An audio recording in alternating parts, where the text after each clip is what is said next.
दोस्तों, भारत और न्यूजीलैंड के बीच खेले गए 3 मैचों की वनडे सीरीज के पिछले दोनों मुकाबले में भारत में लाजवाब खेल दिखाते हुए सीरीज पर कब्जा जमा लिया है। दूसरे मैच में तो रोहित एंड कंपनी ने दोनों ही डिपार्टमेंट में न्यूजीलैंड को धूल चटाते हुए 8 विकेट से एक तरफा जीत हासिल की और अब एक बार फिर से तीसरे मुकाबले में भी भारत का दबदबा देखने को मिला। जी हाँ, आपको बता दें, भारत और न्यूजीलैंड के बीच खेले गए तीसरे और अंतिम मुकाबले में न्यूजीलैंड के दोनों ही ओपनर बल्लेबाज फिन एलन और डेवन कॉनवे आते ही ताबड़तोड़ बल्लेबाजी करनी शुरू कर देते हैं। आपको बता दें, इन दोनों ही बल्लेबाजों की बदौलत न्यूजीलैंड ने भारत के सामने 327 का विशालकाय स्कोर खड़ा किया, जिसमें दोनों ही ओपनर बल्लेबाजों ने शानदार शतक लगाया था। भारत की तरफ से उमरान मलिक ने खतरनाक गेंदबाजी करते हुए 3 बल्लेबाजों को अपना शिकार बनाया। उनकी रफ्तार के आगे न्यूजीलैंड के बल्लेबाज बेबस नजर आ रहे थे। लगभग 160 की गति से गेंदबाजी करते हुए इस खिलाड़ी ने इस बात को साबित कर दिया कि वो जल्दी शोएब अख्तर के रिकॉर्ड को भी ध्वस्त कर सकते हैं। अब बारी थी न्यूजीलैंड के 328 रनों के लक्ष्य का जवाब देने की, जिसके लिए कप्तान रोहित शर्मा और पिछले मैच के हीरो शुभमन गिल की ओपनिंग जोड़ी मैदान पर उतर चुकी थी। शुभमन गिल ने आते ही बेहतरीन चौके के साथ अपनी पारी का आगाज किया और इस बात को बता दिया कि वो इस मुकाबले में भी बड़ा करने के इरादे से मैदान में उतरे।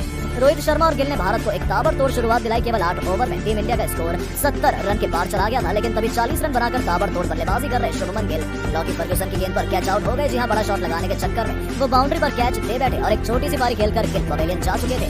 तब मैदान पर 2 महान बल्लेबाज बल्लेबाजी कर रहे थे। जी हाँ, एक तरफ रोहित शर्मा थे तो दूसरी तरफ विराट कोहली। अब ये जोड़ी भारत को जीत दिलाने के लिए पूरी ताकत से बल्लेबाजी करने लगी। रोहित शर्मा ने देखते ही देखते अपने वनडे करियर का एक और अर्धशतक जड़ दिया। पिछले मैच में उनको एक अच्छी शुरुआत मिली, लेकिन वो बड़ी पारी खेलने से चूक गए थे। वनडे में उन्होंने अर्धशतक लगाकर भारतीय टीम की जीत की नींव तैयार कर दी थी। उधर दूसरी तरफ विराट कोहली अपने अंदाज में अपनी एक और महान पारी की पटकथा लिख रहे थे। रोहित और विराट की जोड़ी ने भारत को 30 ओवर के बाद 180 रनों के पार पहुंचा दिया था कि मीडिया को अभी भी जीत के लिए बहुत सारे रनों की दरकार थी, लेकिन तभी 85 रन पर बल्लेबाजी कर रहे रोहित शर्मा मिचेल सेंटनर की गेंद पर छक्का मारने का प्रयास में बाउंड्री पर कैच दे बैठे और एक बार फिर से वो शतक बनाने से चूक गए। भले ही रोहित शर्मा शतक नहीं बना पाए, लेकिन उन्होंने 85 रनों की धमाकेदार पारी खेलकर टीम को जीत के करीब पहुंचा दिया था। अब उनकी जगह मैदान पर बल्लेबाजी करने आ चुके थे मिस्टर 360 डिग्री सूर्य कुमार यादव। इधर विराट कोहली 60 रन पर बल्लेबाजी कर रहे थे। टीम इंडिया का स्कोर 36 ओवर बाद 215 रन था और सूर्या ने कोहली के साथ टीम इंडिया की पारी को आगे बढ़ाना शुरू किया। भारत का स्कोर 42 ओवर के बाद 250 रन के पार पहुंच गया, लेकिन तभी बेहतरीन बल्लेबाजी कर रहे विराट कोहली ने शतक से चूक गए और 80 रन बनाने के बाद पवेलियन लौट गए। अचानक से टीम इंडिया मुश्किलों में फंस गई। अब भारत को जीत दिलाने का दारोमदार वाइस कैप्टन हार्दिक पांड्या और सूर्य कुमार यादव के कंधों पर था। टीम इंडिया का स्कोर 46 ओवर के बाद 280 रन था। भारत को अभी भी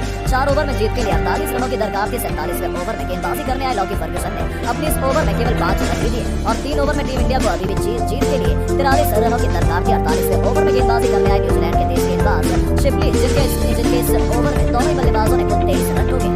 जी हाँ, 2 छक्के हार्दिक पांड्या ने जड़े थे तो वहीं एक छक्का और एक चौका सूर्य कुमार यादव ने लगा दिया, जिसकी बदौलत भारत ने इस मुकाबले में दमदार वापसी की थी। लेकिन अभी भी जीत दूर नजर आ रही थी, क्योंकि 2 ओवर में 20 रन बनाने थे, लेकिन शायद सूर्य कुमार यादव आखिरी तक और जाने के मूड में नहीं थे। आपको बता दें, न्यूजीलैंड के घातक तेज गेंदबाजों की फर्ग्यूसन गेंदबाजी करने आए थे और उनकी पहली गेंद पर सूर्या ने अपने अंदाज में विस्तृत से 60 डिग्री बनते हुए विकेट के पीछे शानदार छक्का लगाया, जिसे देखकर दूसरे छोर पर खड़े हार्दिक पांड्या भी दंग रह गए। इसके बाद फिर क्या था, अगली गेंद पर भी सूर्या ने एक्स्ट्रा कवर के रूप में शानदार छक्का लगाया। अब भारत को जीत के लिए 8 रनों की दरकार थी। सूर्या ने अगली गेंद पर चौका लगाते हुए रही सही कसर भी पूरी कर दी और चौथी गेंद पर सिंगल लेकर उन्होंने स्ट्राइक दी हार्दिक पांड्या को और लॉकी फर्ग्यूसन की गेंद को बाउंड्री पर पहुंचाते हुए हार्दिक ने टीम इंडिया को जीत दिला दी। दोस्तों, एक रोमांचक मुकाबले में रोहित कोहली, सूर्य और हार्दिक पांड्या की लाजवाब बल्लेबाजी की बदौलत टीम इंडिया ने न्यूजीलैंड के खिलाफ आखिरी वनडे में भी जीत हासिल करते हुए विरोधी टीम का सुपड़ा साफ कर दिया। वैसे आपको क्या लगता है, इस बार होने वाले वनडे विश्व कप में टीम इंडिया चैंपियन बन पाएगी या नहीं? अपनी राय नीचे कमेंट बॉक्स में जरूर दें और ऐसी शानदार खबरों के लिए चैनल को सब्सक्राइब जरूर करें। धन्यवाद।